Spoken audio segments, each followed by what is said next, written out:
هذا القرآن يوحدنا لطريق الخير يوجهنا.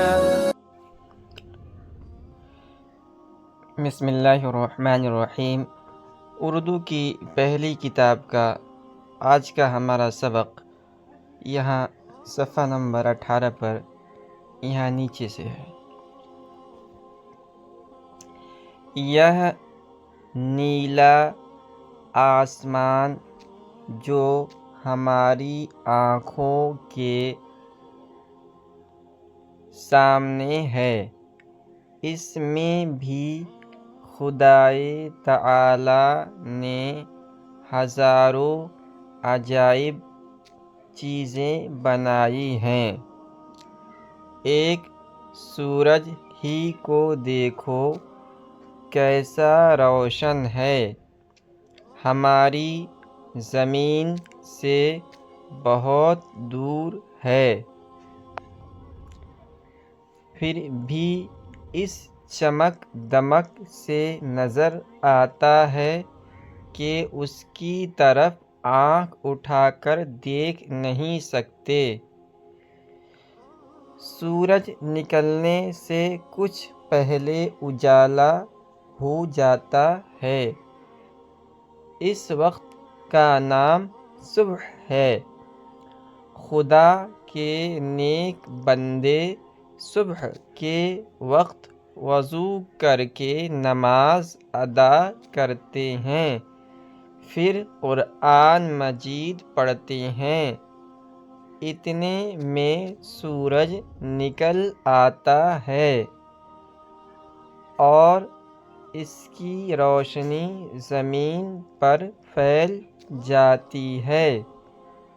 بچے قرآن مجید اور کتابیں لے کر مسجدوں اور مدرسوں میں پڑھنے جاتے ہیں، اور لوگ اپنے اپنے کاموں میں لگ جاتے ہیں.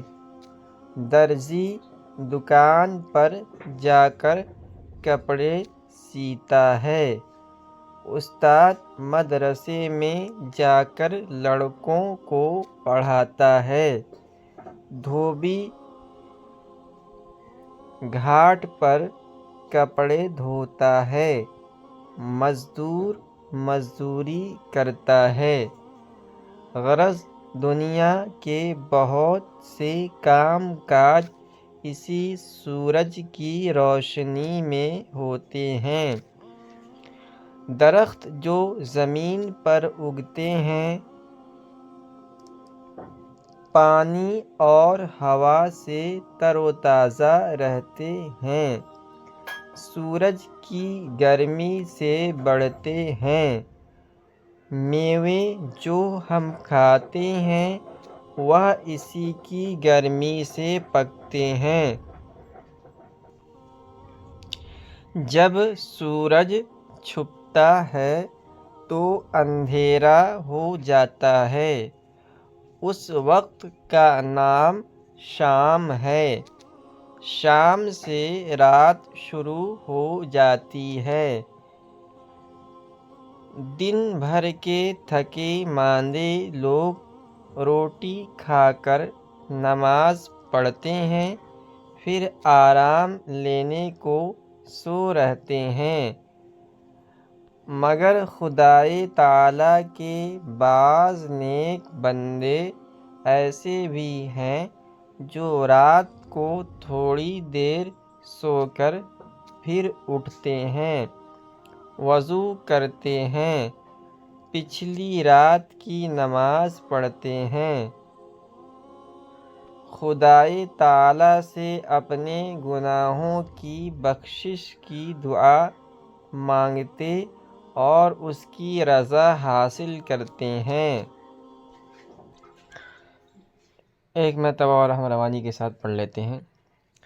یہ نیلا آسمان جو ہماری آنکھوں کے سامنے ہے، اس میں بھی خدائے تعالی نے ہزاروں عجائب چیزیں بنائی ہیں.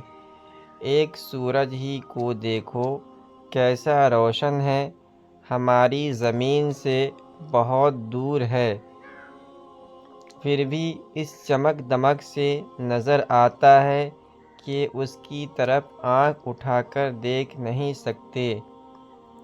سورج نکلنے سے کچھ پہلے اجالا ہو جاتا ہے، اس وقت کا نام صبح ہے۔ خدا کے نیک بندے صبح کے وقت وضو کر کے نماز ادا کرتے ہیں، پھر قرآن مجید پڑھتے ہیں۔ اتنے میں سورج نکل آتا ہے اور اس کی روشنی زمین پر پھیل جاتی ہے۔ بچے قرآن مجید اور کتابیں لے کر مسجدوں اور مدرسوں میں پڑھنے جاتے ہیں اور لوگ اپنے اپنے کاموں میں لگ جاتے ہیں۔ درزی دکان پر جا کر کپڑے سیتا ہے، استاد مدرسے میں جا کر لڑکوں کو پڑھاتا ہے، دھوبی گھاٹ پر کپڑے دھوتا ہے، مزدور مزدوری کرتا ہے۔ غرض دنیا کے بہت سے کام کاج اسی سورج کی روشنی میں ہوتے ہیں۔ درخت جو زمین پر اگتے ہیں پانی اور ہوا سے تر و تازہ رہتے ہیں، سورج کی گرمی سے بڑھتے ہیں۔ میوے جو ہم کھاتے ہیں وہ اسی کی گرمی سے پکتے ہیں۔ جب سورج چھپتا ہے تو اندھیرا ہو جاتا ہے، اس وقت کا نام شام ہے۔ شام سے رات شروع ہو جاتی ہے۔ دن بھر کے تھکے ماندے لوگ روٹی کھا کر نماز پڑھتے ہیں، پھر آرام لینے کو سو رہتے ہیں۔ مگر خدائے تعالیٰ کے بعض نیک بندے ایسے بھی ہیں جو رات کو تھوڑی دیر سو کر پھر اٹھتے ہیں، وضو کرتے ہیں، پچھلی رات کی نماز پڑھتے ہیں، خدائے تعالیٰ سے اپنے گناہوں کی بخشش کی دعا مانگتے اور اس کی رضا حاصل کرتے ہیں۔